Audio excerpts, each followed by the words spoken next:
Welcome to the Tech Egg. Don't get scrambled. Enjoy the video. You start by locking in a reproducible grip and stance because consistency reduces variability. Hold the dart in a beak-like pinch, thumb and 2 fingers, so the shaft sits stable but relaxed. Tension ruins accuracy. Adopt a shoulder-square stance with the lead foot slightly forward to align your throw.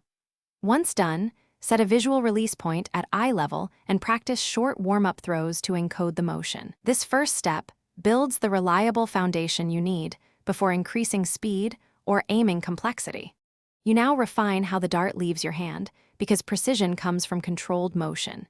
Keep your elbow steady and use a compact wrist and forearm snap. Large arm swings add inconsistent torque. Transition to aiming by selecting a small point on the board and adjusting horizontally first, then modify force for distance. This 2-step adjustment isolates errors. Once comfortable, do focused drills of 50 throws to the same aim point, logging group size so you can measure improvement and isolate mechanical faults. You finish by dialing equipment and addressing common failures to lock gains. Try incremental weight changes, 2 to 4 grams, to see how the arc responds because weight alters flight profile more than grip tweaks. Make sure flights and shafts are straight before each session. Tiny misalignments shift groups more than you expect.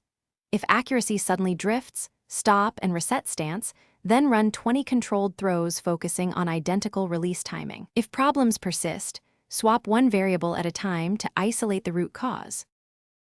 Thanks for watching. Consider subscribing if I helped unscramble your problems.